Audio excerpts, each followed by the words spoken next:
Para pemirsa Suyanto.id, ketemu lagi dengan channel untuk berbagi pengetahuan dan belajar sepanjang hayat.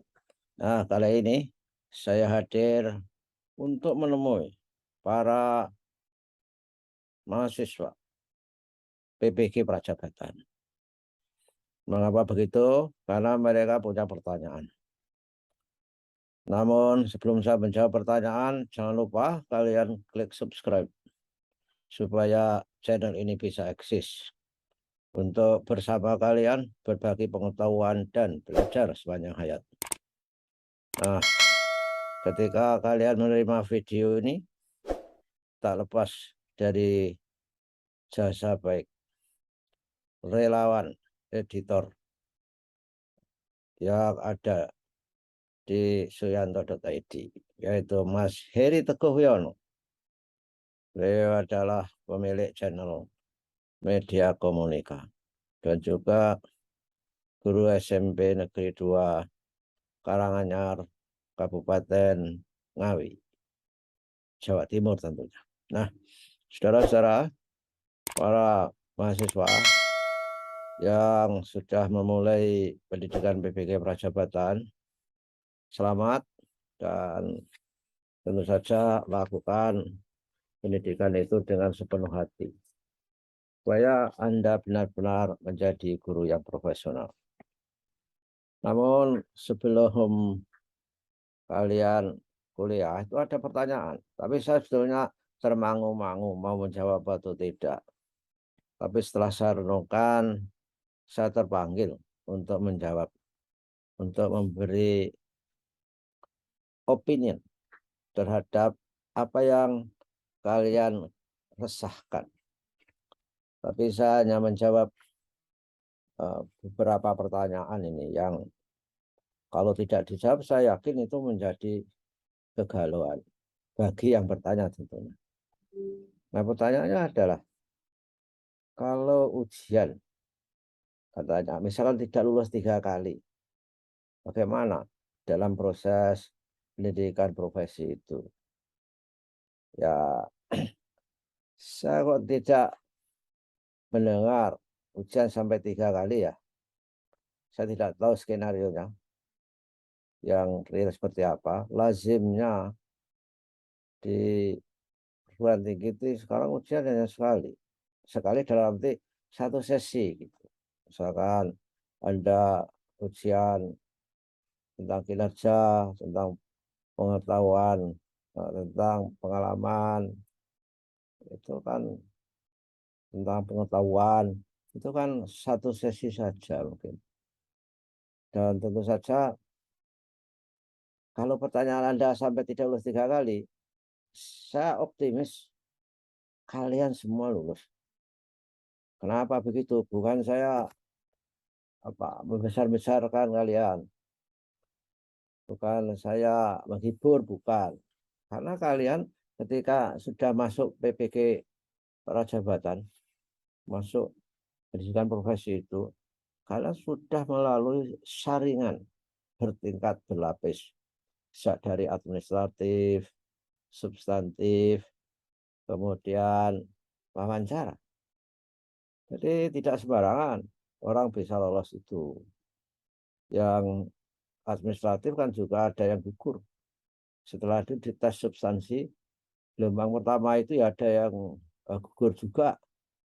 Saya kira dari berapa ya? Dari 30.000 ya kalau nggak keliru.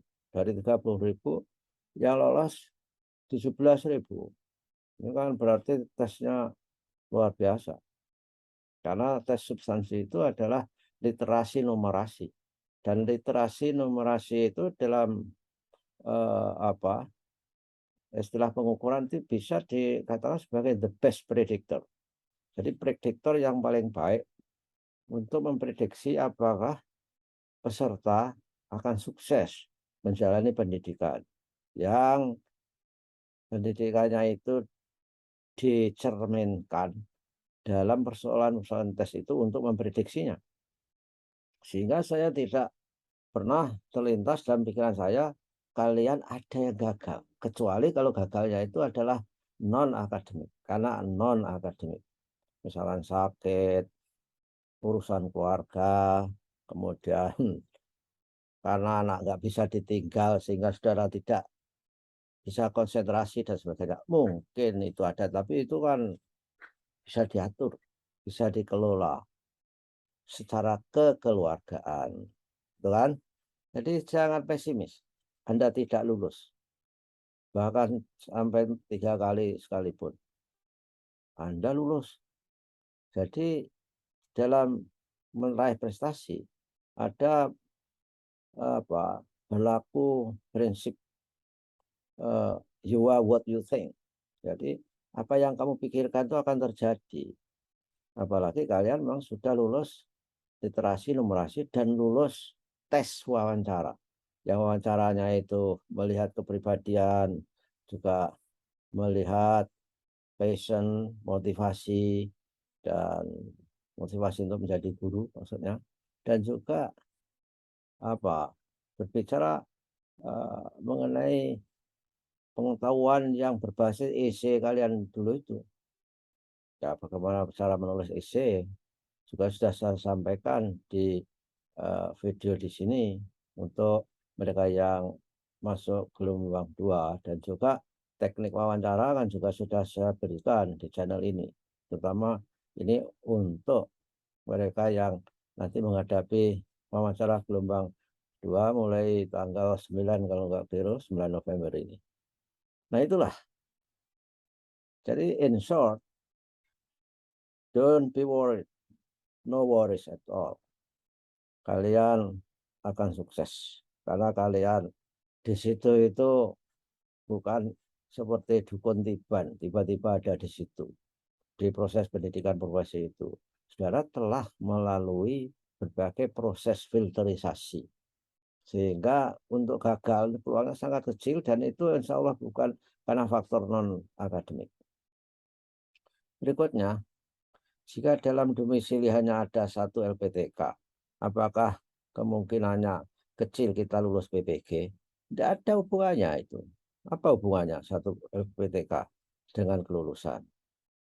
Kelulusan itu dasarnya adalah uh, tes ini, unjuk kinerja, ya, dan juga tes unjuk pengetahuan tentang pedagogi, tentang pembelajaran, tes tentang praktek, pengalaman selama kalian menempuh pendidikan profesi tentunya.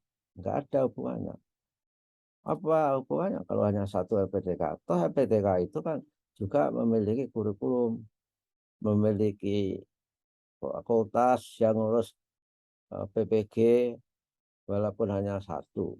Dan itu kan sudah diploting. Kalau LPTK-nya satu ya akan diploting sesuai dengan kemampuan LPTK untuk menyelenggarakan pendidikan profesi itu. Tidak akan dia diberikan jumlah mahasiswa atau student body yang lebih dari kapasitas untuk melakukan pendidikan profesi. Jadi jangan khawatir. Kemudian apakah guru S2 atau S3 diberi afirmasi untuk sertifikasi? S2, S3 itu bukan pendidikan profesi. S2, S3 itu adalah pendidikan akademik. Jadi lebih keilmuan. Oleh karena itu tidak ada gunanya untuk sertifikasi guru S2 dan S3. Karena syaratnya untuk profesi guru tidak seperti itu. Syaratnya adalah S1 atau diploma 4 dan memiliki sertifikat pendidik, memiliki sertifikasi sebagai guru yang profesional. Sertifikatnya diraih dengan cara apa? Dengan cara mengikuti pendidikan profesi, bukan dengan cara mengikuti S2 dan S3. Jadi saudara jangan berharap S2, S3 saudara bisa digunakan untuk mendapatkan sertifikat pendidik. Hanya saja kalian bisa berharap untuk bisa menjadi pengajar di perguruan tinggi. Karena pengajar di perguruan tinggi untuk saat sekarang ini syaratnya minimum S2. Tapi sebentar lagi bisa jadi S3 syaratnya. Dan bisa jadi syaratnya harus TOEFL 600 misalkan saja, atau IELTS 6,5 atau 7. Karena semakin ke depan kualitas, artinya indikator kualitas itu semakin dikedepankan. Makanya bagi yang punya S2 dan S3, jangan mimpi bahwa ijazah S2 S3 itu bisa digunakan untuk mendapatkan sertifikat pendidik atau mendapatkan keringanan. Tidak bisa, karena sertifikat itu bukan masalah keringanan, tidak, tapi harus menyelesaikan paket pendidikan, paket kurikulum pendidikan profesi. Saya kira itu ya, saudara-saudara. Selamat menempuh pendidikan profesi, mudah-mudahan selalu sehat walafiat, kemudian selalu terinspirasi, menantang, dan punya cita-cita besar sebagai guru profesional yang akan menyiapkan anak didik kita untuk mengisi bonus demografi di tahun 2035 dan di tahun Indonesia Emas di tahun 2045, tepat 100 tahun Indonesia Merdeka, di mana pada saat itu kita memiliki demographic dividend atau bonus demografi, yang mana semua penduduk Indonesia itu mayoritas berusia produktif, sehingga kalianlah yang akan menyiapkan generasi untuk 2045-2035. Sampai jumpa, dan selamat berjuang. Insya Allah mendapatkan sertifikat pendidik semuanya. Terima kasih.